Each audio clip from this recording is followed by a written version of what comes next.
You all are our special guests today, so I'm Hello. excited to have you all here. I want to say Canine Perspective is a Chicago-based facility right here on Lake Street. I visited the facility, and the crazy thing is for them to have a building full of dogs, I heard nothing. So that tells you how good of a trainer that Mr. Jesse is. I try. He is known as the dog whisperer. If you look on YouTube, he has different videos on prevention. So he just does an awesome job with explaining, with giving everybody the information, and that's what I want you guys to receive today. I want you all to get the knowledge, and then what? I want you all to take the knowledge back to your facilities. Because it's one thing for you all to get it, right? But train others, that's what we're supposed to do. So we want to welcome Jesse, our dog whisperer, to get started with giving us the knowledge. Okay. Thank you very much. Thank you. Hello, hello. Sorry, I've not used the mic in a long time. How are we doing today? Doing good. We excited? Excited to learn some stuff. I'm joined by today with Elizabeth, my beautiful wife.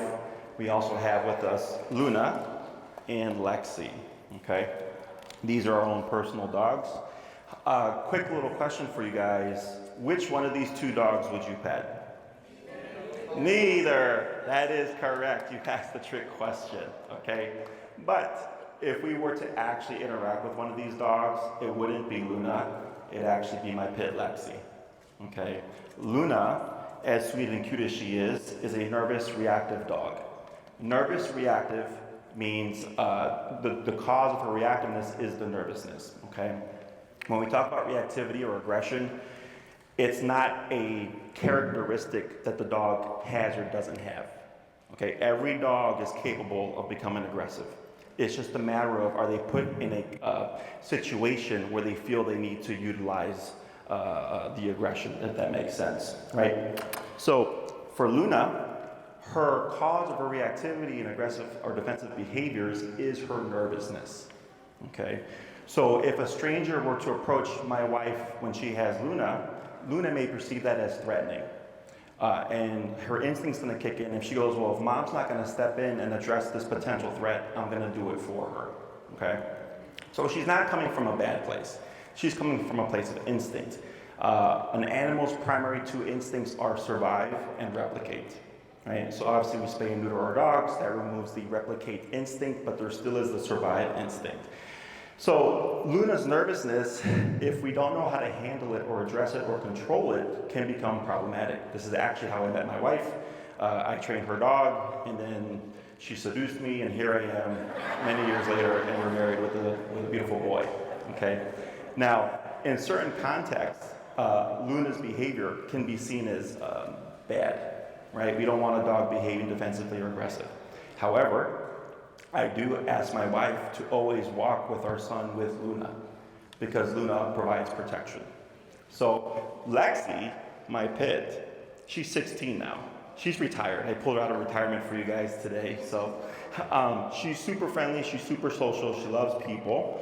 But older, so not really as strong anymore, but also doesn't really have that defensive protective drive like Luna does because of her nervousness.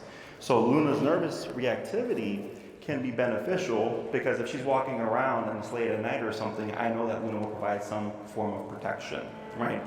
But this behavior is what's actually working against you guys as postal workers, okay?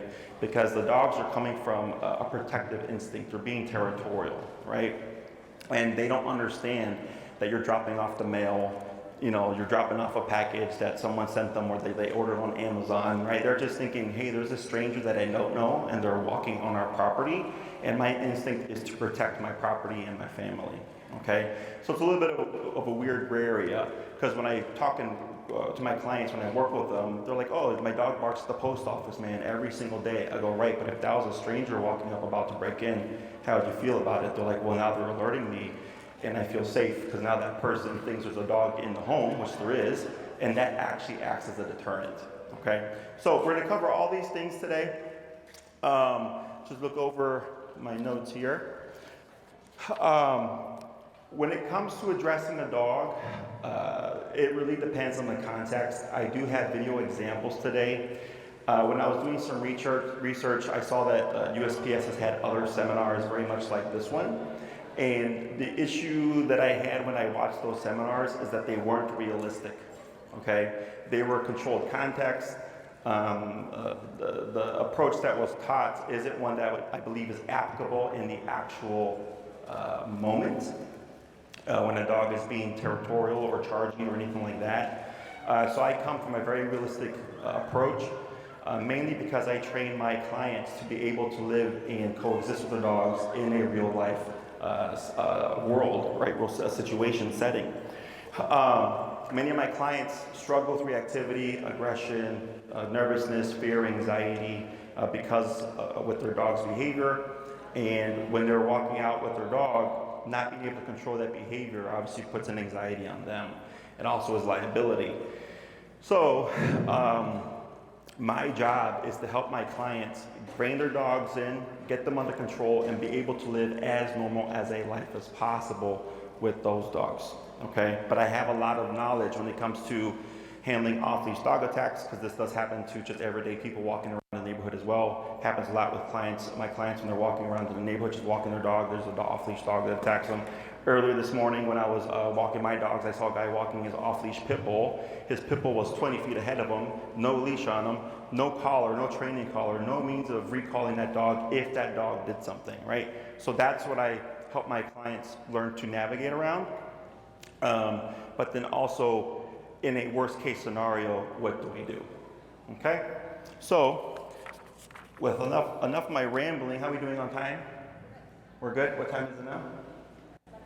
11:30? Okay. So, when it comes to reading body language, in a situation where you're dealing with an off-leash dog or a territorial dog, it kind of goes out the window, right? Because you already see the dog. One of the clearest signs that you can notice is if a dog is just dead on staring at you. All right? If you walk on a property and the first thing you see is this, I suggest you stop walking on that property. Okay? That dog is already honed in. You are a potential target.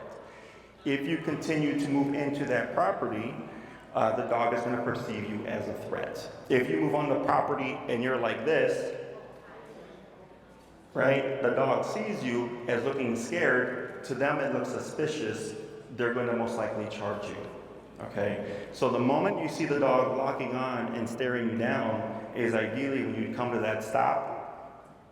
I don't know if USPS allows you to leave the package where it is and go back, or you have to take it with you and then come back a different day. But you are more than likely going to be charged by that dog.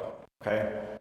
To start this off, what I did is a bit of research. YouTube is a great resource for dog attacks. As Adrian mentioned earlier, I've done a few dog attack reaction videos that are up on my YouTube, but I clipped a few of them. Some of them that were pertaining to USPS postal workers, others Amazon delivery drivers, delivery mates, Uber, all that stuff, because it's all within the kind of same realm of delivering something on somebody's property. Okay, so the first one, if we can put that up, Victor, and then we don't need the sound for these, is one thing that I saw is the delivery drivers were too close to the front door. Okay, the closer you are to that front door,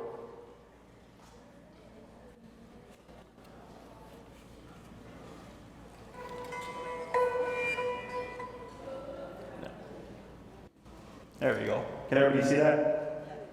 Okay, this is a short clip. All right, so we can see, right, how quick that was. That was a fraction of a second. Okay, we go back to the beginning, please. Right there. Okay, a little bit earlier. right at the very start, very start, very start. Yep, all the way to the beginning. So right there, when she rang the doorbell, that's how close she was standing to that door. Okay? Problem with this is, if the person is opening the front door with their dog here, the first thing the dog sees is the human, that's a threat, or that's a potential threat, right? So the dog right away, because again, driven by instinct, survival, replicate, they cannot understand that that is a person making a delivery. They just think, my mom opened the door, there's somebody here, I've never seen this person before, I need to protect, they're too close, okay? So what can we change here, right? Would be distance. I suggest 5 to 8 feet back if possible. 5 to 8 feet back, okay? If you're within 5 feet, especially when you're that close, the dog is going to perceive a lot of threat, okay? The other problem with this is there's no space or time to escape the situation. You're right there. So this forces the person to have to either take it or fight it, right? Whereas if there was more space, it gives us another option, and that would be like the run response, the flight response, right? Take off. Otherwise, me as a dog trainer, I see this. If the owner opens the door and I see a dog and they're looking like this at me and they jump, our instinct typically is to move back and to kind of put our hands in the fence. Problem here is if the dog bites our hands, like it can be pretty bad, okay? I would grab the dog by the scruff as a trainer, right? If the dog jumped at me and it was a large kind of German Shepherd dog like that, first thing I'm gonna do is grab it just underneath the jaws, behind the scruff right there, okay? Until the owner can grab their dog and then pull them in, okay? But again, it forces you to have to defend yourself. Otherwise, we risk getting knocked down. The owner, it's a short clip, but as you can see, didn't really understand how to control their dog. Trust me, this is much more common than you would think. Someone has a large, powerful breed, you would hope that they know how to control them. It is very uncommon that they do. Let's go to clip 2.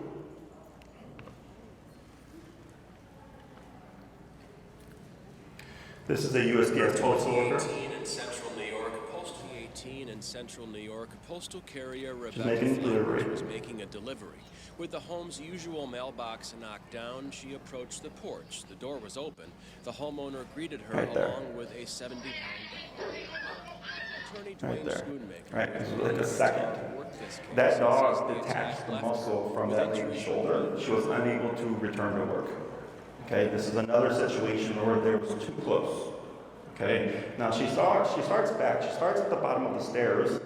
Guy opens up the door. I don't know from her perspective if she can see the dog, right? But by hanging back and allowing them to come to you, in my opinion, helps prevent a lot of this. Because it keeps the space. In this case, she moved in, and she moved in slowly, but that dog just happened to move past the owner, got a good bite, and unfortunately, again, detached the muscle tissue from her shoulder, was unable to return to work. So what I would advise here is, again, that 5 to 8 foot distance, and then have them come to you if you see a dog, okay? Now, you might hear, oh, my dogs are friendly. I'm sure you guys have heard this before. If any of you have done deliveries and stuff like that, I get it. I go, okay, but I still need you to come get your mitt, okay? Me personally, I don't say please. The reason why I don't say please is people ignore please. I just give directions. Okay, and I've been charged by off-leash dogs. I've been charged by packs of off-leash dogs when I was in Texas. So thankfully you have the right guy here to give you direction on what to do. But if you're like, oh, will you please just get your mail, people will ignore that most of the time. I just tell them, come get your mail, okay? Because yes, their dog may be friendly, but the dog doesn't know you. And that's what turns on the territorial instinct, is that you're an unfamiliar person. And or if that dog sees you every day and the dog barks at you from the window and you always leave, guess what that dog learns? Yeah, that if they bark, you go away. So that's reinforcing their territorial behavior. So then if the dog sees you with that door open, they're like, hey, you're that person that keeps harassing me every day, and now's my opportunity to come get you. All right, now they don't really think like that, but that's just kind of to translate how these things can escalate, and it doesn't matter If the owner's dog is friendly, just because it's friendly with everybody else doesn't mean it will be friendly with you, okay? So 5 to 8 feet away from a front door gives you plenty of space to work with, see if there's a dog. If the dog just happens to barge out, you still have some space to try to turn and escape the situation, okay? Let's go to video 3.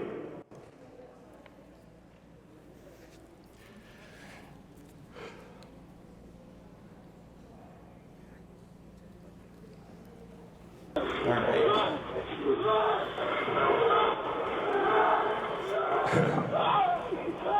The guy's screaming, as you can see right here. Yeah, there's 3 dogs. And he's still running. Right? There he is. Alright, and there's a lady that can't control her dogs. Wow. So, in this situation, right, it looks like he entered the yard, it was a gated yard, and was met by off-leash dogs. I have these in the notes, by the way, for those of you that picked up sheets from us. In the very back, I did a write-up on what I would do in different situations. If you'd like, I cover that in there. But here, if you're going into a gated property and you don't know if there's a dog, or you know there's a dog there, but you don't know if it's in the yard at the moment, I would close the gate, postal service, bang, bang, bang, postal service, right? If the dog's in the yard, it's gonna come running out. But you have the gate closed and you go, okay, cool, I'm glad I didn't walk into that yard right now. Otherwise, if you walk in the yard, I hope you're very fast, okay? So, but announcing yourself alerts you to where the dog is, because if the dog is barking and they're inside, you're gonna hear it inside the windows, obviously, right? If the dog's outside, they would most likely come charging out. Really, the only breed that I know off the top of my head at this moment would be like a Rottie, that they're quiet, they're not really big barkers, so you have to be careful. Otherwise, most dogs will come out charging and barking. But one thing I want to note here is he could have jumped on that white vehicle, right? Is knowing your outs. Is knowing your outs. So he took off, which in my opinion at that moment was the right choice, and he just took the long way, right? He just took the long way. He could try to climb the van if he's that limber. Otherwise, I jump straight on that white vehicle, right? And that puts me out of harm's way. I'd rather have to deal with the nonsense of the owner getting mad because I dented the roof or the dog scratched up the car than to get bit up, right? Especially by 3 dogs, and these are 3 large dogs as well. Let's go to video 4. This guy should be, the next guy should be in the Olympics.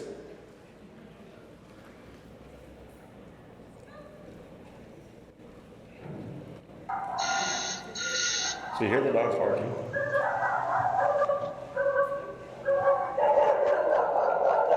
There you go. There you go. Right there. So, as funny as that is, he was thinking on his feet, right? Whether or not he left that window open on purpose, or it just happened to be open, that was very quick thinking, right? Now, one thing is, we as humans tend to get tied up into do something, right? So what I mean by that is, he gets out the FedEx, he has his package, walks up, going to drop it off, going to walk back. That's the do something. The moment, if I'm a driver, the moment I pop out and I hear, I pause. Where's the barking coming from, right? And then I scan, is it coming from outside somewhere? If it looks clear, and it depends, because in this case, maybe it's a home with an opening on the side to a backyard or something like that, then I'm keeping my eyes in that backyard, if that makes sense, right? I'm very environmentally aware, because I've been charged by off-leash dogs, like I said, many years ago when I used to live in Texas, so my awareness is like through the roof. But that's something that I would suggest, is if you hear the barking, pause. Where's it coming from? Is it coming from inside, or is it coming from outside? Is it coming from the yard, and so on and so forth, right? The next thing is, let's say you feel safe, and you're like, I'm gonna drop this mail off, is what would be your out? In this case, just jump through a window. Perfect, okay? Let's move on to the next one, please. We learning something? Yeah? A little bit of comedy mixed in? And there are prizes if you guys want to participate. All right. So, yeah, let's play. You can keep a little sound on this one. I'm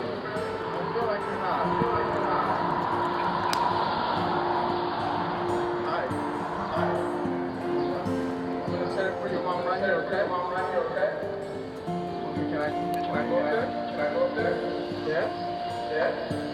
I am married. I'm listening for your mama right here, okay? Oh, you're a friendly dog. Here. Smell me?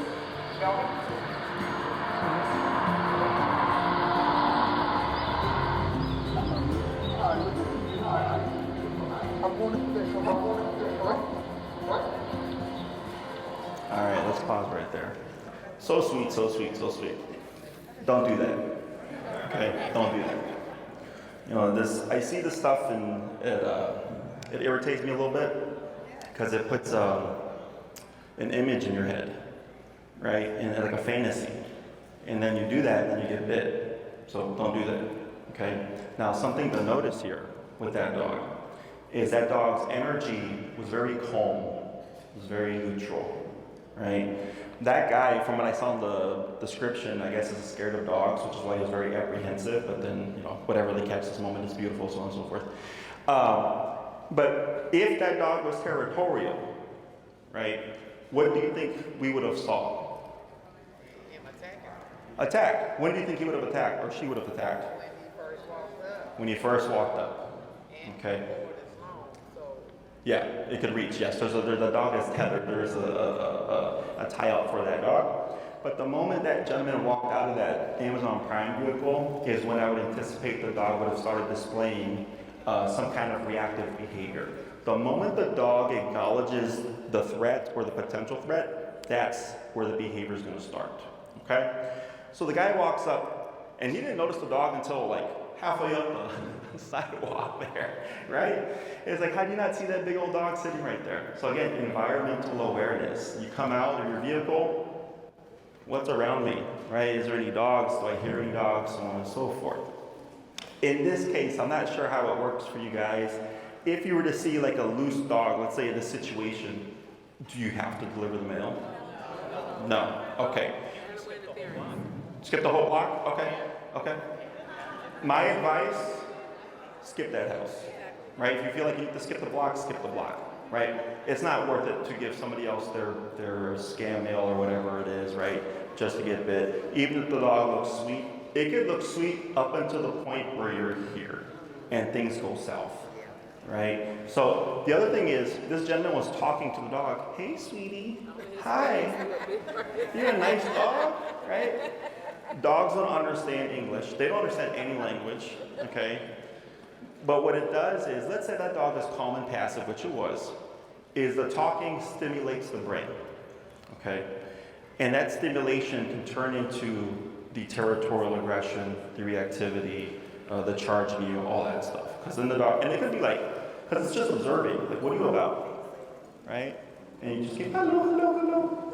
How do I feel? Hello, how do I feel about this? I don't like it. Let me charge you now, right? But if you're neutral and calm, you're not giving the dog any kind of feedback, so then you're more likely to not trigger the dog, okay? So as the human, as a dog trainer who's worked with so many clients, one of the most common things that I hear is, Jesse, I don't get it. They were talking to my dog and petting him, and the dog was loving it. Just wagging its tail, and all of a sudden bites the person, okay? They don't get why it happened.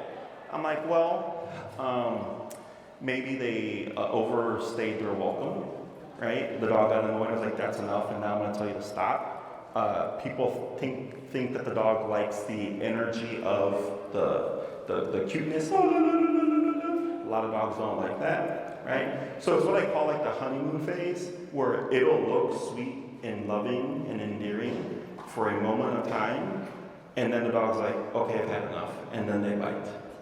Okay, but it catches people off guard, because they're like, but I wasn't being mean to the dog. I'm like, right, but dogs don't live by the same rules that we do. If a dog goes, hey, what you're doing, I don't like, and I'm gonna stop it now, they're just gonna stop it. Like as humans, we have the ability to say, hey, you're annoying me, can you stop that now? Dogs don't have that. They have growling, lip curling, nipping, biting, and like a few other behaviors in between, right? But if the dog's just like, okay, you've done this to me 100 times, and I'm done with it this 101st time, it could even happen there, okay? So yes, in this situation where someone's walking up, I would advise you to skip that house and then try again another day, okay? I can wait on my mail to go. You think he's a good boy? I think he's a good boy. He's wagging his tail. Be a good boy. Please be a good boy. Hi, dude. I just need to deliver this package to your mom and stuff. Is that cool? Are we good? Are we good? No, I don't think we're good, dude. Are we good or? Come here. Oh, dude, you can see.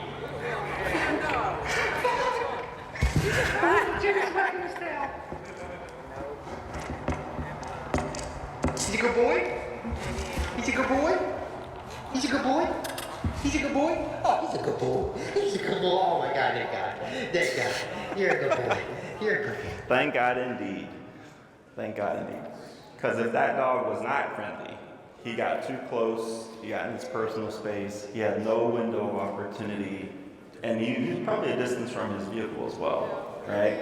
So again, I'm always thinking of all these things, okay? Now, I don't care if it's a pit, I don't care if it's a golden, I don't care if it's a chihuahua, I don't care if it's a mastiff, whatever the dog breed is, okay? Especially, like that dog was completely unleashed, right? Sitting in dead center of his driveway. As I'm like, yeah, I don't want to find out what you're about right now, okay? That is a house that I advise that you skip. However, if we are looking at the dog's behavior, did that dog look tense in any way? No, it didn't, right? Again, there was no alert barking. It was calm, it was neutral. Notice that the guy's voice stimulated the tail, right? That's what I was talking about. This talking to dogs stimulates the brain. In this case, the dog was a friendly dog, again, thankfully. And then continually to just kind of come in, right? And like just kind of, hey, are you friendly? Are you friendly? Like that to the dog can also seem suspicious because a normal person just would walk up, right? So every situation is different. But again, you want to always err on the side of caution. That is the best way to avoid any kind of confrontation or dog bite situation, dog attack situations, if you can avoid the situation. Okay? Next one, please.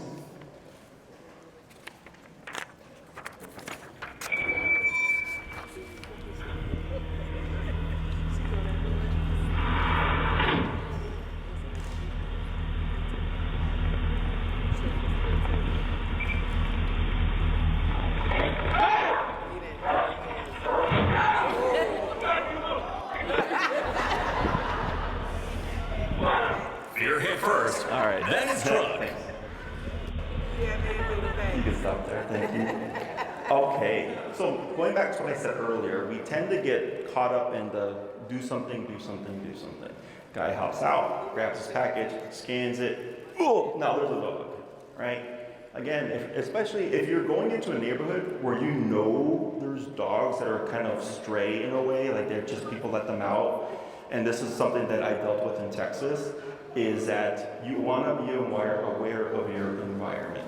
Always, always, always. Even if you've never seen a dog, still be aware of your environment because there's also bad people out there, right? So in this case, what could you have done differently? I'm sorry? Paying attention. What else? Make noise before he got the car. A lot of good answers, right? On his retreat, could he have done that retreat any better? Turn around. If you're going to do something, commit, right? Commit. Whether you're going to defend yourself or you're going to escape the situation, commit, right? So, and he wasn't even a big dog either. He looked like a Frenchie. So, in this situation, he's backpedaling, right? He's caught off guard. And the other thing is, he could have stomped and shouted, and it probably would have spooked the dog, and then he could have just gotten his vehicle and went on with his life, right? But otherwise, if you're going to choose the flight response, please feel free to do so. But you might as well just turn her back and run, okay? Again, I cover that in my notes in the back of the sheet there. Commit to what you're doing, because if you're trying to run backwards, or if you're running like this, you could run into a pole, right? He ran into his van. How do you miss that? You just parked it there, right? But he got so caught up in the attack, right? So you're gonna do something, keep your eyes in front of you, just go, if the dog's gonna get you, they're gonna get you. At least make it harder for them by just having your eyes on where you're gonna go and just go, right? And then when you are running away, look for the nearest out, right? In this case, you could have also jumped into his vehicle possibly, right? Now, if the dog is coming behind you and you gotta slam that door, do not care about the dog. Don't worry about like, what if I slam the door and I get the dog? Not my problem. My job is to educate you to protect yourself. Okay? It was that owner's job to make sure that their dog was inside the home or under control or something like that. Okay? Your job is to protect yourself, my opinion. Okay? Next one, please. Pause for like a quick Q&A in case anyone has any questions. Oh, sure. The boss is saying I need to pause for a second. Do we have any questions so far? I have one. Yes, ma'am. From the first video when the dog came out and attacked the young lady, my point is when you walking up, I'm a city delivery carrier person, okay? So when we walk up, we don't know that that screen is locked or not locked. So when we walk up, you say stay between 5 and 8 feet, but we got to ring the bell. So how do we determine if a dog there, if we don't hear barking or none of that, and then they open, because we do get people that just open doors, and then they be trying to, you know what I'm saying? So then, yeah, we know to step back, but I'm talking about, yeah, we know to put the foot at the door. Yeah. No, but sometimes the dog the door opens the opposite way. So should we ring the bell and then back up? Yes. Okay. That would be my advice. Ring the bell and back away. So, excuse me, didn't see that. Who put that there? So the question was, what do you do if the person has a screen door? You have to ring it, and then if they open it, their dogs are there. Is that correct? That's the gist of it. My suggestion is you ring the doorbell, do your knock, step away from the door 5 to 8 feet. Okay? If they come out and then you see little dogs there barking, whatever, and it doesn't look like they can control their dogs, my advice is have them come out, close the door behind them, and then give them their meal. Give them directions. Don't give them requests, right? Step out your home and grab your meal, okay? They might raise questions. In my opinion, they're like, it's because of the dogs. We're trying to lower our bite, risk, which is actually what you're doing, okay? Does somebody back there have a question?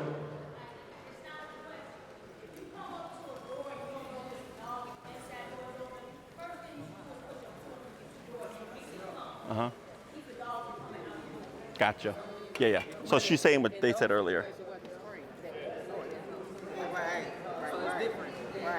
If you come up to a door and you're not certain if there is a dog, That's the second you time. should put your foot up against the door. Is that on That camera? will keep the dog from opening up that door. Yes. I understand. Most times doors, if it's a screen door, I haven't experienced it opening in, but if it's a screen door, usually they open out. Oh, You makes put sense. your foot up against the door and keep that door from opening up.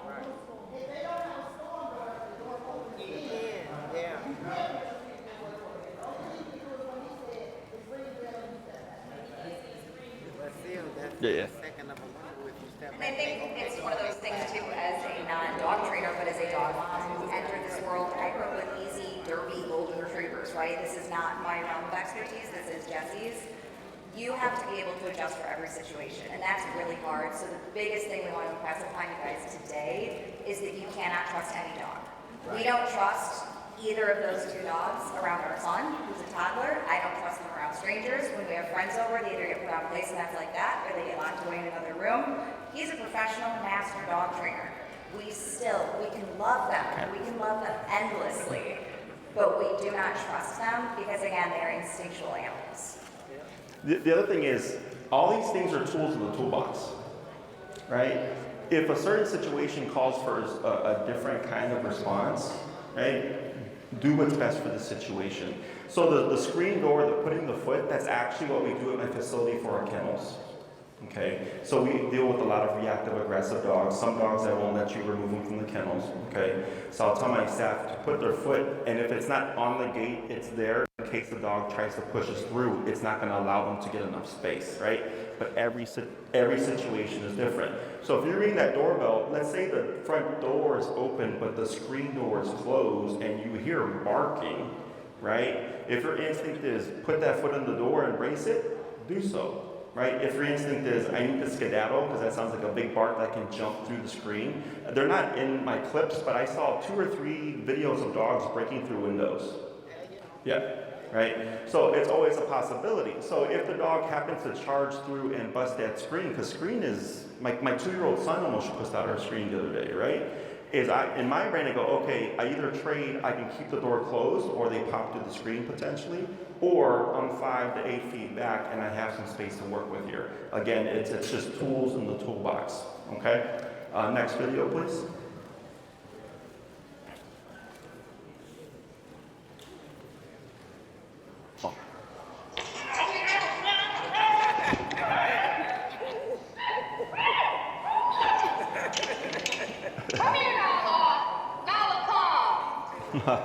She's friendly!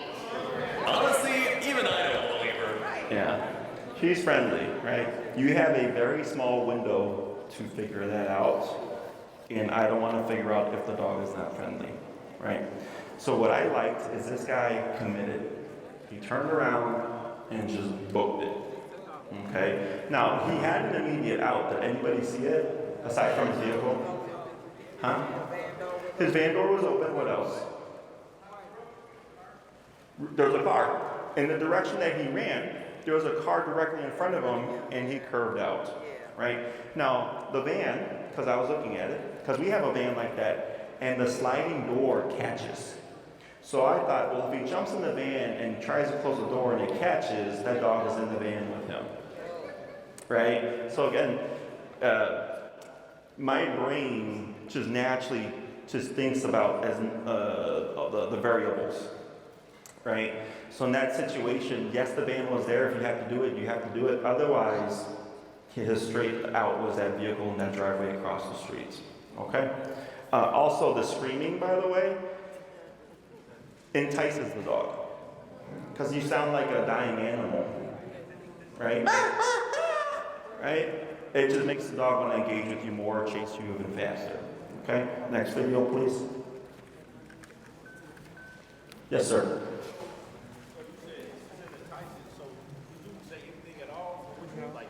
I just run. Is it gonna? Well, yes, and we're gonna cover that. Okay, good question. Next video. Yeah. Gentlemen.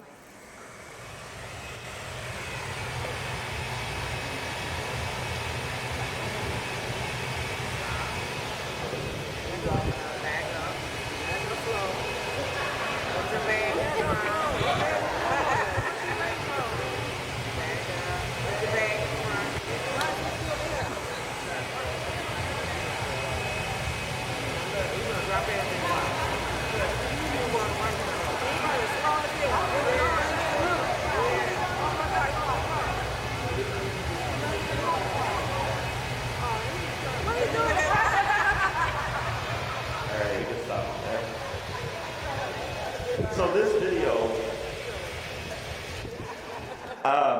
it kind of confused me a little bit. I think this is like a setup situation, right? But it was a good video because you see the dog stalking in the beginning, lowers its head, right? Now what I liked is that the gentleman slowly was moving backwards, right? Which is what I would advise if you're able to do so, is move away slowly, okay? The faster you move, you turn on that chase, that prey drive, especially if you turn your back, okay? So, but if this was a real scenario, what were his outs? Porta potty. Vehicle right there. Yes, sir. I thought you said to commit to like. I thought you said to commit to doing something like if you want them to turn their back. Correct, right? Now in this case, good question. He had at least 20 to 30 feet from the dog, right? So at that distance, he could commit and just book it, right? But he could also go, can I just slowly back away from this and then see if I can avoid the chasing? Because the moment you commit in that situation, notice the dog started running and he started going to, right? The dog would start running immediately. Does that make sense? So in that situation, it's a good example of trying not to escalate the dog to the chase with a slow back away, Okay. Now the other reason why I like this is he backed it with the front of his body facing the dog. Okay, still watching, but this is known as confrontational body language. Okay, when two people or animals get in a fight, what do? Right? Go right up to them. So, and has anybody done martial arts here? Yeah? One of the things they teach you is don't turn your back to your opponent. There you go. Right? That's your opponent. That's the threat, is the dog. You turn your back when you have to, like, skedaddle. Right? But otherwise, in that situation, he's like, I got 20 feet to work with. I'm going to back away slowly, keeping the front of my body of the dog. And this tells the dog, I see you. Right? And this will help keep a dog at bay. We're taught to just kind of panic and run and all that stuff. It makes things worse. I have a lot of examples of that. But this was a good example of, if you see it at a distance, trying to prevent the escalation. Okay, there's a slow back away, no sound, right? The dog charges up, and we saw him give him like his lunchbox or something like that. If that were to happen to you, obviously, in this case, the dog looked playful because you see it turn around and all that stuff, is use what you have to protect you and create a barrier, okay? Next one, please.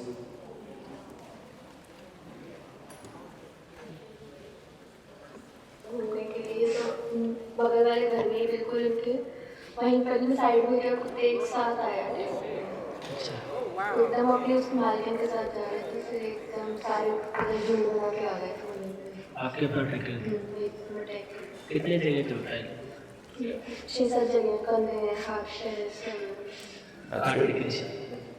All right, that's a pack attack, right? So this is why I'm not a big fan of when you see it coming like that, is backing away because they know they got you. It's your instinct to back away, okay? So right there, the moment she takes that step back, you see them just swarm in because it's a predator mentality, right? So my instinct is always to move forward, okay? Now notice the lady that came from I think the left side of the screen came in, like whacked the dog with the bag, right? And she's like very commanding presence. And it shoos the dog away, and there's another person off camera that also has pushed, but they were moving in. And not only moving in, but moving in with an intent. Like, we will defend this young lady. Yes, sir. You have to show the dog that you're dominant, just like you're the owner, to give commands. You got to let them know that you're not scared. Correct. Yes. He said that you have to move in and show that you're dominant, that you're in control, similar to the owner, but you also have to show that you're not scared, right? That's the big thing is here, she's backing away, they know that she's scared, they know that they got her. Okay, next one, please. Yes. Well, really, to me, it's like they see it, right? Clearly, she was scared in that moment. Go ahead.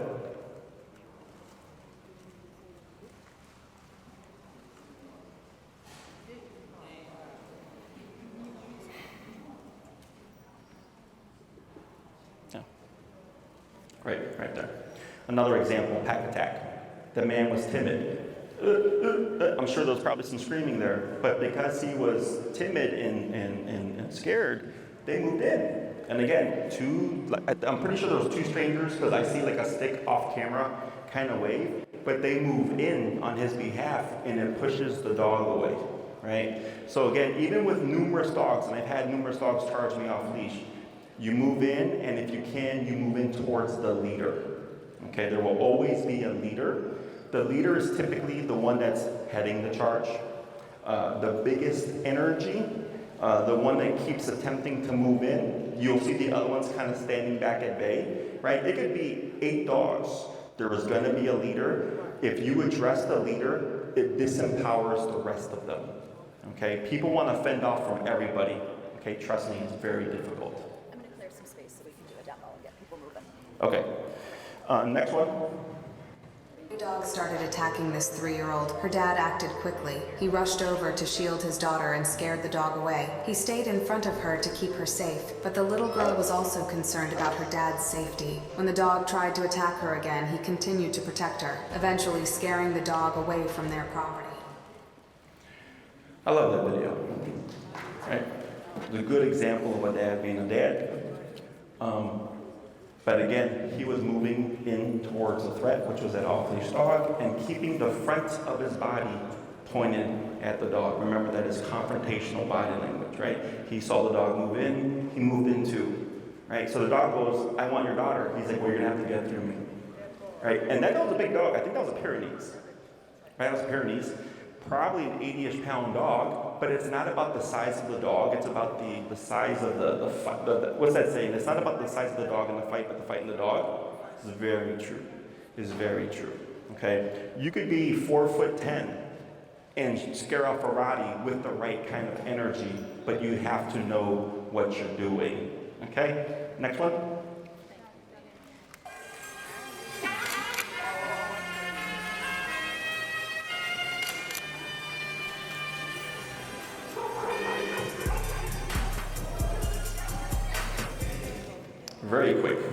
Very quick, right? So a couple of things here would be environmental awareness. And if I was that dad, I'd be like, you kids get your over here, right? There's dogs over there. But in this case, he moved in, dogs came out, instinct was, hey, shoo the dogs away. The only things that I would change here is if I knew there was dogs, I would have dropped what's in my hands, right, to be able to protect my kids. The other thing is he turns his back a little too early. He starts to turn away. I keep my eyes on the threat until I know it is gone. Okay? Now, all the moving in approach, and this is in the notes that I provided in the sheet, works when the dogs are off leash, off of property most of the time, coming towards you. Okay? When you're on a person's property, the dog's more empowered because they're protecting the property and the owner, right? So it's also knowing which situation is going to call for which response, right? But in this case, the dogs are stray, and that's why that moving in approach works here, okay? Let's see what we have on the next one. What video are we on, Victor? Which video number?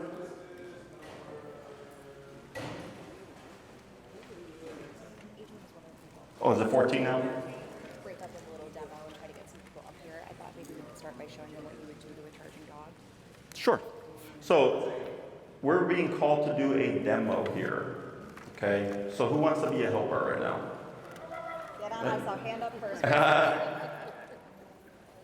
Who's coming? We get two. Oh, yeah, I didn't know. Where you want? All right. Alrighty. So this is a slip leash. We always recommend everyone carry them, but just for the sake of the demo, I'm going to put that around you. You can slip your arm right through there. Here's your mail bag. Okay. Jesse, Okay. Rah, rah, rah. All right. So, are you going to talk at all or no? Yeah. Okay. All right. Or would you like to talk? You can hear that story. This was not planned, so I'm just going off. All right, folks. So, sorry, this just planned but not planned is what we can do with an off-leash dog attack. Okay. So we have a number of things here. One, we have if we pretend this is your satchel, right? And then we also have what's known as a slip leash. Okay, you guys familiar with slip leashes? No? It's a very cheap leash to keep them at vet clinics. We use them at our facility to be able to slip dogs and move them around. Okay? Now, we will be giving some of these out for anybody who cares to have one to keep on you. They're very small, as you can see. But in the situation where it's like a worst case scenario, the fight is here. Right? The fight is here. There's no escaping it anymore. Running away is not going to work. You have to address the dog. Okay? The first thing, what's the big difference between these two dogs? What do you see that's different here? One look aggressive and one is just calm. One got his tongue out. Okay. One is naked and one has a collar. Right. That's the first thing that I would notice as a, can everybody see? Because I know we got some people over there. Okay, there we go. So, one is naked, one has a collar. Guess which one has the collar, right? Is if the dog it's an attack, it's worst case scenario, right? First thing I look for is there a collar? The easiest and safest way to stop the attack is to choke out the dog, okay? It sounds bad, you might feel mean having to do it, but it's the safest way to de-escalate a dog, okay? So in this case, we would grab the collar, pull up, and twist. The twisting will constrict the collar to put pressure around the throat to cut off airway and the carotid artery, okay? And you just hold. Don't worry about the dog because one of you is gonna escape the situation, okay? Again, if we're thinking worst case scenario. As I was doing my research, I saw like 5 videos of USPS workers being killed by a dog attack. So, you know, sounds extreme, but the reality is it's a possibility, right? And it ain't gonna be me if I was in that situation. But yes, we would pull up and then twist, okay? I was saying, now the naked dog is coming at you. So now you have the naked dog, right? Or maybe you have both, but if let's say in the situation you have your satchel, right? What do you guys talk to do with the satchel? Push that in front of you to protect you from the dog who's coming right at you. Okay. You use the satchel to protect you, plus you have your dog spray. Your dog spray. Okay. Actually, does everybody have dog spray on them today? You guys left it at home? Should have been ready. There's a dog seminar. There might have been a dog here. You never know. No, I'm just joking with you. One thing that we forgot to cover is check your dog spray. Make sure it's not expired today, guys. Okay, so put that in your notes. If you have dog spray, check it. Make sure it's not expired. Otherwise, if you need one. Oh, they don't expire now. Adrian, you lied to us. You set us up. All right. We thought that'd be funny. Check it. Yeah. So, if you have your satchel, right, you can use it as a barrier. However, and this is something that I saw another video of a USPS seminar where they're using a satchel, the dog's attached to the satchel, right? It's not realistic. That dog is trained to bite and hold. Yes, right? So they're either gonna bite it, and then once they realize it's not you, they're gonna forget about it, and they're gonna go for your legs or your hands, most likely. Okay, so this is a momentary answer to until you can figure something else out. Temporary relief, correct, right? So if the dog takes the satchel and starts shaking it, that's my time to book it, right? Or if it's like, I don't have an out, that's your in to just be proactive and like, get that dog in the chokehold, okay? And I have some more footage that covers all this stuff. The last thing is, do many of you wear a belt when you go on your routes? Okay? Your routes can become a makeshift leash. Okay? So, this slip leash here, you could do that where you just wrap it around. This could also be a belt, right? And then twist to, again, constrict the airways. The other thing that you can do is if you happen to have, one of these with you, is don't worry about trying to get the leash through the ring, right? Put the leash through the handle. The handle's bigger. That's easier.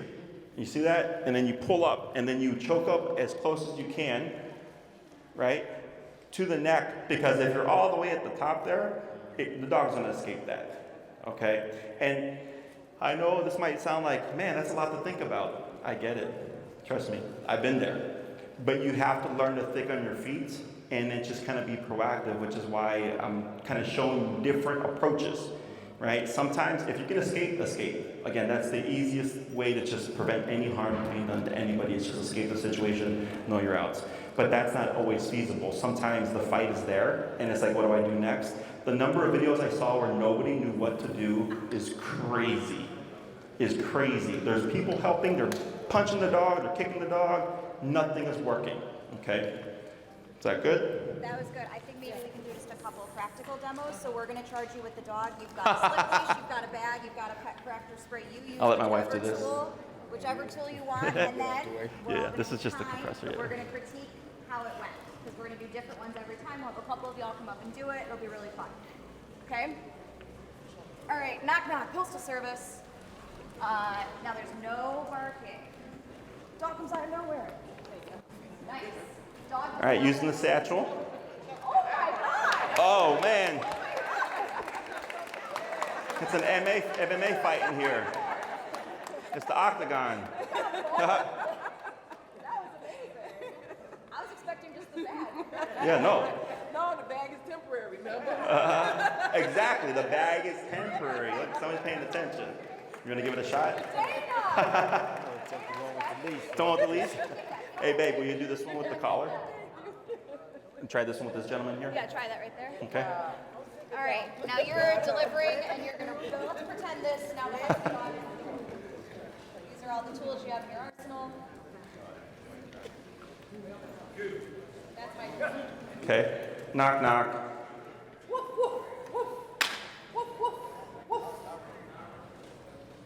Now, what's he doing correctly right now? This dog is the door. Yeah, staying back. Is there anything else he could be doing? Look, I could be turning and running. Yeah, now's your opportunity, right? If there's a closed door in front of him, this is an opportunity to escape, correct? And don't forget, always announce yourself USPS or mail carrier, whatever, because then you're number one informing the household that you're available, that you're at the door or whatever, you're in somewhere near the vicinity of the threshold, and you're either going to antagonize the dog more by announcing yourself, or put it at ease, or figure out what's going to happen next. Okay. You want to announce yourself as well. You got So- that tone. And I really hope this dog doesn't break through the door. And go Yeah, there's that screen door we talked about, right? Door. And you got the collar. Yeah, there you go. It's easier when it's an inanimate dog, just a heads up. We were going to have Luna attack you guys. We're gonna set her loose. She's a little tired too. Thank you, sir. Appreciate it. You Does can keep anyone that. else want to do a scenario? Come on up, yeah. Get up here. This is the fun stuff. Come on, Frank. Would you like a satchel? There you go. There's your satchel. Which dog do you want, naked or collar? You want the naked one? Oh, he wants hard. Oh, there you go. Oh, let's get a real satchel. Oh, thank There you you. go. Take that one. Perfect. All right, so we're doing the naked one. All right. Let's say you're entering into a yard. What are we doing first? Going into a yard, what are you doing first? The podium is the game. Scan the area. What else?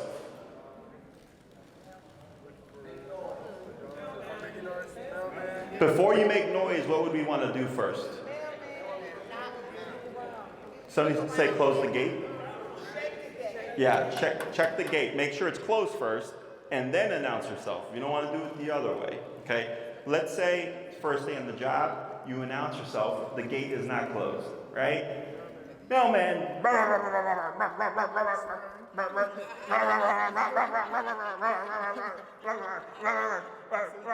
Oh, there you go. Invisible spray. There you go, invisible spray. Don't judge my barking, please. Beautiful, right? Now, this is all fun and games. Right, a little entertainment value here. So we do have, is that good? Yeah, one note. I had a quick question too. Remember, participation is encouraged. What does a wagging tail mean? Sometimes my dog wags tail. Guys, I think Dana and I are best friends now. Not all the time. Not all the time. So I think this is one of the biggest misconceptions I learned when I married my dog trainer. A wagging tail, and like the first Good Cane Corso, I think, video that you showed, a wagging tail does not mean you're safe. It does not mean the dog is approachable. It could mean excited, it could mean anxious. You'll see Luna wag her tail right before she bites. So just be cautious that if you're at the gate, if you're at the front door, if the household owner is saying, my dog is friendly and you see a tail wagging, do not let your guard down. Have your satchel ready, have a slip ready, have your spray ready. Always be prepared for all of these situations because a wagging tail does not mean you're in the clear. Yep. For sure. A wagging tail means the brain is stimulated. Okay? Whether it's wagging because it's, excited or whatever, or wagging because it's like, I'm warning you not to come over here, right? I look at it as a stimulated brain as opposed to a happy brain, which is what most people tend to do, right? So now we'll move on to the next one. And this touches on the satchel as a temporary answer, okay? This one's out of Sao Paulo, Brazil. This man is walking his great-granddaughter home from school. He's carrying her backpack, and you see the kid on his bike. He's left the gate open, and so the family dog gets out and attacks Grandpa. You saw the little girl run off, but Grandpa here is fighting off this dog that has decided, for whatever reason, to attack him. And it's going to drag him to the ground and knock him to the ground. Again, nobody around to do anything about it. It's going to attack him several times until that lady comes out of the house and starts screaming and hollering and trying to get that dog away. So in that moment, it's an older gentleman, right? 70 to 80 years old. He's not expecting that, but you can see he kind of used that backpack to deflect. Now remember, if we're going to do something, we have to commit. Did he look committed when he used the backpack? No, right? And I don't blame him, right? he's trying to escape the situation. He's like, I'm 80, man, let me live my life. But unfortunately, that dog had other plans. It does get to the backpack, but then loses interest. As soon as he's like, hey, this is not what I'm going for. You're my target, okay? So again, yes, you can use your satchel to provide a barrier to protect you, but it's not a permanent answer once the dog realizes it's not a part of you, okay? So let's move on to the next one.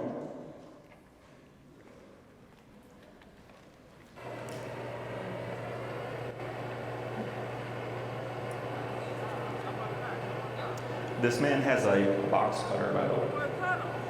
Oh, he cut him? Oh, he gonna fall. He gonna fall. Get on the car, man. Mm-hmm. He ain't cut. Damn, it's going on for a long time. Yeah, this goes on for a minute or so. There was a great comment in back while you guys watch. I want this to be repeated for the class. They got him. Yeah. Keep playing. Go back. That's 100% correct. So go back a little bit. Yeah. Cut his throat. Right there. Because they blur this out. So play here. Yep. Boom. Scare the dogs away. Right? All right. So this is a good example of the man had a box cutter. He had a blade. And you see him swiping at the dogs, but the dogs do not back away.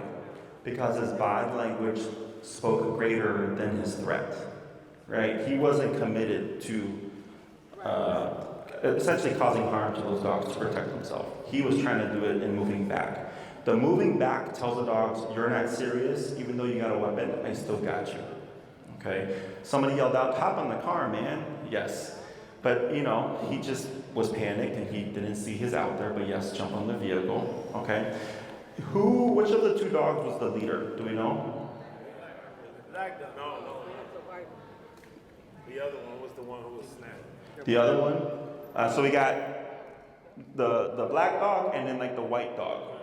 The white dog. In my opinion, the white dog is the leader because it continuously returns and comes back. And if we were to continue playing this, once the dogs are scared away, it's the white one that returns again. Okay?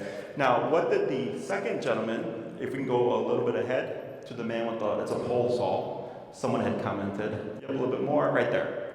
Right? Notice he was committed. He walked in. Hey, boom, smacked that pole saw on the ground, big loud noise, projected energy, right? Dogs want to move away, they come back, he does it again, spooks the dog away, right? So that pole saw most likely made him look bigger than he is. And that's part of the intimidation factor that they had here with these dogs. That this gentleman that was attacked is lucky that this man was there because once they're in the attack and latched on, very difficult to get them to de-escalate, okay? So there was a window of time and this man happened to come at the right time with that pole saw that was able to deflect the dogs, okay? But again, he moved in, he continued to move in, smacked that pole saw, telling the dogs, hey, I'm a bigger threat than you, you need to leave that person alone, okay? So it's not enough that you're fighting back, again, if you're not committed to protecting yourself, okay? So otherwise, if that vehicle wasn't there and I was that gentleman, I would have focused on cutting the white dog, right? Because that's the leader. You want to focus and hone in, even if the other one is snapping at you. Yes, ma'am. As mail carriers, we are not allowed to harm. Oh yeah. No, sorry.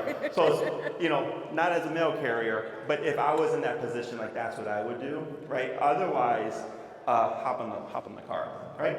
Next one, please. So this is a coyote.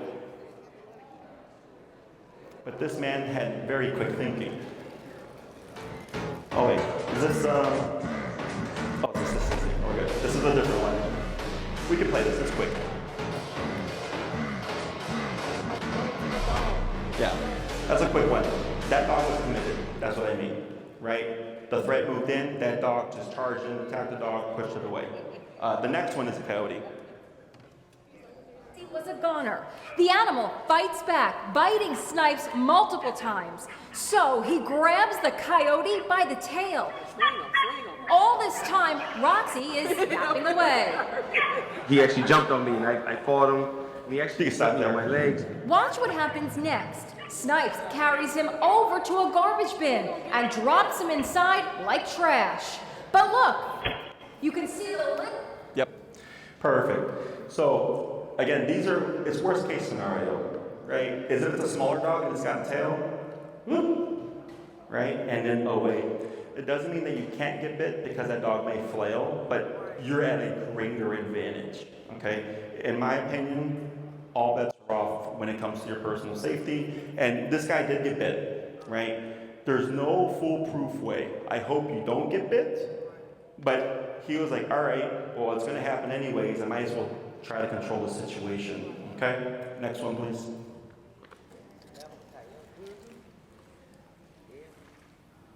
This is a great one.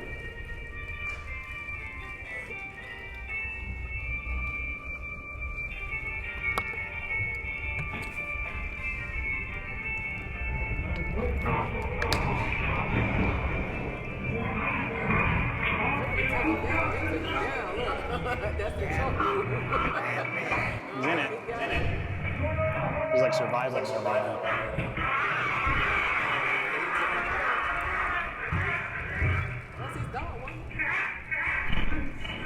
Okay, you can stop here. Ones. If you guys have any context on this, let me know. Perfect.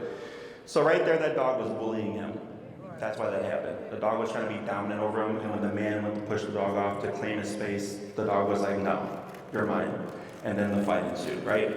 But earlier I mentioned grabbing the dog by the scruff. That's what I meant. So I was a medium to large size dog. Again, if the fight is there, you're trying to control the situation, and their greatest tool is their mouth, right? So if I can grab the scruff or grab the collar from underneath, and like he did, like he thought fast, pin him to the ground.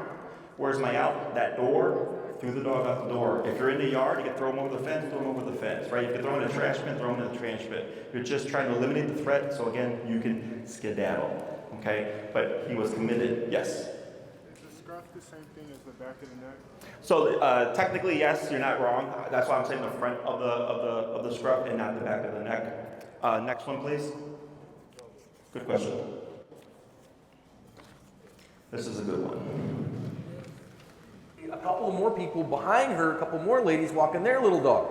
Now watch this girl pick her dog up, which we can't see off camera. See the other girl come up as well, and now what you're gonna see is this big old white dog's gonna come and wants to get after this other dog, and when it can't, it starts biting this woman on the leg in order to get to her dog, or now he is fixated on her. So she has still got her dog held up, and her friend's gonna come and get her dog. Now this big old mutt is still on her leg and is literally mauling her here while they scream for help, and he won't let go. Notice her friend, I think, is trying to get her leg away or trying to get him off, but he's not coming off. Now finally this dude is gonna come up from way away and grab a hold of this dog. Now watch what he's gonna do here. He is going to start choking this dog while everybody else kind of stands around, and at least this other guy shows up with a big piece of pipe or something. But this guy is gonna get a good choke on this dog, who's eventually gonna let go, but our dude is not gonna let the dog go as they get this girl with the mauled leg kind of up. He is going to choke this dog into unconsciousness, and watch her get up and walk off with some reasonable injuries on her leg. And now watch, when the dog goes out, he puts the dog down. Skedaddle. Perfect. Right, I try to present an example of every possible, or most possibilities that you may see, right? So it's like, if you got nothing, it's just you and your dog, rear naked chokehold, because may not always have a belt, may not always have your spray, may not always have a satchel, but you got those arms, right? We're gonna skip a couple of videos due to time, but it's okay, we've got the good ones. Let's go to video 22, please. I think the biggest thing, again, as a non-dog trainer, normal human being to remember is that once a dog bites you, it is too late for anything else. It sounds insane and cruel and every other word to choke a dog out. The worst thing you can do in that scenario for that girl is pull your leg away. There goes your calf muscle, there goes the ligaments. You want to choke that dog out, so in the moment that it releases its grip on you and you can safely pull your leg away, then you're looking at a better wound to treat as opposed to something that is literally been torn out of a dog's jaw. So as terrible as it sounds, this guy, like Jesse said, did the rear naked chokehold. That's actually the safest thing for everyone. But you gotta commit, right? This is a post order. Yep. We'll get to you, sir.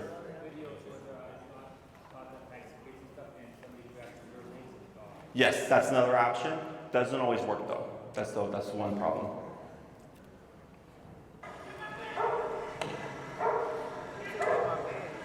So this dog is latched onto a shoe and doesn't release the whole time. They beat this dog with a stick, a broom, a horn. He wears out his air horn, right? Everybody's panicking him. Guess what ends up working? Yes, somebody chokes him out. Let's go ahead and skip ahead. Keep skipping, But think about, as we're skipping ahead, how long this is going. Yeah, this is almost 5 minutes, by the way. Okay, skip up ahead a little bit more. About 2 minutes. Keep going, because that's how long it goes. And nothing is Yep, they're beating him with a car lock. Keep going. Lady wedges her broom in his mouth. Doesn't work. And then right here. Okay, it happens off camera. You can play here. Man grabs the sledgehammer. Right, and he's going to release fairly soon. You can kind of see the shadow there. Okay, screaming doesn't help. Let's go ahead a few seconds. There it is.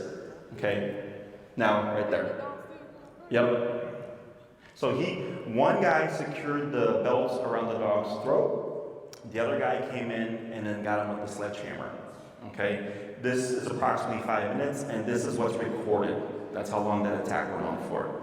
Okay, but I am gonna, because it happens off camera, I'm gonna assume that it's a combination of the choke with the sledgehammer that finally got the dog to release.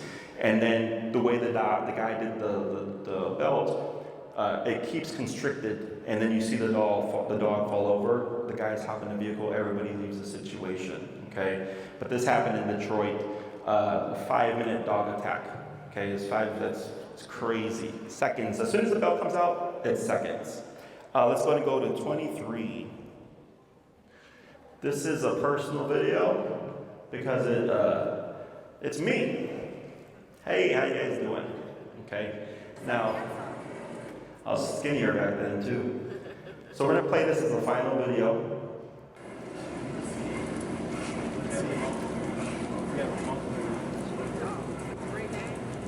Great day.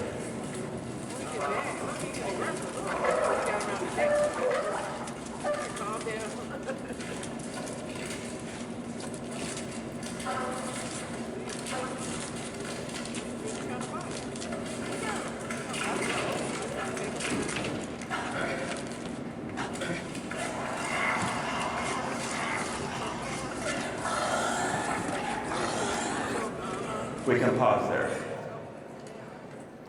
All right. Did he bite you? I'm sorry? Yes, I got a scar that's here now. It's 10 stitches. Okay, exposed nerves, no damage, thankfully. Okay. So I know a little something about aggression. As you can see, what's the main thing, or actually, what's the main thing that you noticed? Stayed calm, started choking a little bit. Okay. The fight's already there. Right? The other thing, and this is thinking in the moment, because dogs, because they're long, they're weak sideways. So that's why you see me spinning, because I was trying to get them against the wall. You see that? This is all in the moment, and I was able to think that way because I was calm. Yes, exactly. So I could pin him against the wall, because then I know I have more leverage to control him. This dog, by the way, this is handler error. This dog isn't an aggressive dog. Okay, he was stressed out. There's a lot behind it, but I made a mistake where I kept too much pressure on the pinch collar, and that's what caused him to panic. But it's a good example of, okay, there's where the dog's in aggression state. How do I de-escalate the situation? I didn't scream. I didn't yell. nothing like that. I'm just looking for like, how do I de-escalate this dog? What do I have available? I had this half wall there. This is literally all in the moment going in my head, okay? So being able to think clearly, a lot of it is just, again, remaining calm. If it's already a problem, it's already a problem. Like panicking and screaming doesn't help. It just makes things worse. It creates a bigger energy. Okay. Do we have any questions?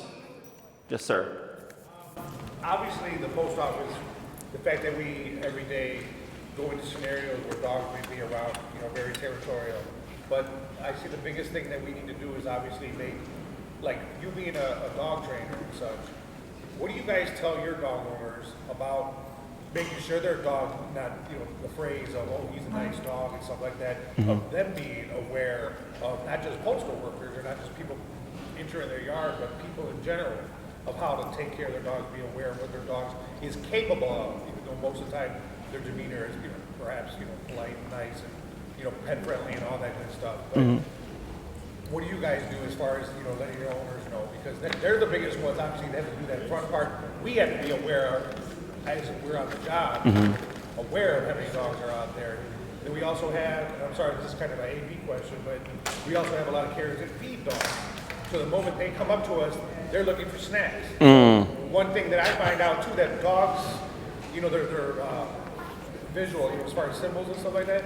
So a lot of times when I do my open hands, they realize there's no snacks. So this is one of those things, but I've been caring for 30 years, so I've seen a lot of dogs, interact with a lot of dogs, but there's been scenarios where we've had a pit bull shot by police because the carrier jumped out of a car, this is almost 20 years ago, jumped out of a car, escaped that, but was bitten in the face. But otherwise, the thing is, he survived, they still carrier and everything, but that how drastic that situation turned. But again, back to A was the fact of, what do you guys tell your owners as far as just being aware of how their dog can change in a moment their behavior? I say it all the time because, again, I work in reality, right? People see the cutesiness and stuff, and I'll tell them, like, I hate scrolling to Instagram when I see this stuff because it gives the impression of, right? The fairy tale. Not every dog is friendly. I don't care if it's a golden or it's always friendly. I don't care if it's a golden chihuahua. Like I said, I treat all dogs the same. My staff are taught to treat all dogs as if they're aggressive, okay? Because it puts us a step ahead, right? My dog owners will be like, oh, like I'm having a plumber come over. Should I do training? I go, no, because the plumber's not there to help you train your dog. I'm here to help you train your dog. The plumber's here to fix your sink. So don't put that worry on your plumber. Put your dog away in the kennel in a separate room if you can. Just put them at ease. Don't have them worry. When it comes to dogs barking at USPS or UPS or whatever for deliveries, I tell my owners, they should correct that behavior. Because every time it goes unchecked, the dog becomes bigger and bigger and bigger with that ego. And again, if one day if that door is open, it's like, hey, I've chased you away 100 times, and now's my opportunity to catch you. Right? So unfortunately, not everybody is as on top of their dogs, right? Which is why I'm really trying to empower you guys about how to think on the fly, know your outs, try to see a problem before the problem, right? But if the problem is there, these visuals, right, of like, these are real dog attacks. And I was like, what's the best way to show something about a dog attack than an actual dog attack? Right? Because the seminars that I saw, in my opinion, were not realistic. They were entertaining, they were engaging, it looked fun, but I'm like, but that's not real life. These are real life. That's me. Hey, right? I got 5 scars on my body from dog bites. And because I knew what to do here, I was able to regain control in a situation where I had seemingly lost control. And that's what I'm trying to educate both, you guys, but then also my clients, because they get charged by off-leash dogs and stuff like that. So I really hope that you took a lot from this seminar. My goal is to put this up and then put the videos in and plug them in. So if you ever need a refresher and all that, like it's there as a resource for you. I also do other dog attack videos. This has become a great incentive for me to continue to do dog attack videos because they do take up a lot of time. However, a lot of people like yourselves are looking for these answers like, what do we do? Okay? So I'm Jesse with Canine Perspective. Oh. It's always the wife interrupting. I want to step in again. Kind of what we're known for in Chicago, not only that Jesse is this master trainer and behavior expert, but it is because of our dynamic. I'm just a dog mom. I'm a regular girl like all of you who married your dog trainer. So I actually love your question. We are the only structured quiet kennel in Chicago, so we tell every single one of our clients what we have told you guys here today. Don't trust a dog, don't trust a wagging tail, don't trust your own dog. The second you let something slip is the second an accident could happen. As my mom likes to say, the word accident is in the dictionary for a reason. Unfortunately, for you guys or for anyone else who does service in Chicago, 95% of dog owners in Chicago, I would say, are not the problem. Their dog's not the problem. So unfortunately, you're fighting against that mentality, and it only takes one attack to prove them wrong. So if you catch that dog on an off day, if you do the wrong thing, if someone before you did the wrong thing, and that dog chooses to snap in that moment, oh my God, this has never happened before, I'm so sorry. Well, welcome to Chicago, welcome to real life. That's why we specialize in real life dog training. I wish more trainers were realistic. I wish, as someone who has a dog that bites people and other dogs, that other trainers who I paid thousands of dollars to before meeting this man right here had told me this dog has some issues that need to be addressed in a very serious manner. I took 2 trainers and almost $10,000 worth of my own money for people to tell me, just give her some treats and she needs a little bit more love and work on your bond with her. There's no amount of love that's going to tell that dog to not bite someone who's coming for me, right? So that's the messaging that unfortunately I think dog owners in Chicago are up against. Everyone wants the cutesy, everyone wants the lovey, no one wants the reality. So I think that's unfortunate for you guys, something you have to take in every day, in and out, in the back of your mind. How do I prevent a dog attack? Stand your feet. Yes, question? I had a personal incident with my dogs that I wanted to share with people. I'm sorry? I had a personal incident with my dogs that I wanted to share. Oh, sure. I'm a dog owner. I have a couple of dogs. I have my dogs, they engaged in a fight for about 30 minutes. It was a territorial fight over the puppy. So when I got back home, I did everything in my power, just about everything they did to try and break up those dogs. The only thing I was able to do to separate the dogs was to cut off that breeder patch, throw in a bottle of water, get them unlocked, and cut off the breeder. But I did everything to set up the dog, pulling, hitting them with stuff, all that, none of that worked. And the simple thing, after half an hour of trying to figure it out, was throwing a bottle of water at that breeder patch to get it in their nose. They unlock and they separate right away. They disperse. So that might just help you in a situation like that. Thank you, sir. Through the water. You got a couple dogs, you need 2 leashes. We good here? All right. Thank you very much, guys. I really do hope you learned something today. Tell me we have handouts. And my wife said we had handouts. Oh. We have some handouts. If anyone didn't get the video breakdowns, if you'd like a copy, happy to pass those out. We also have some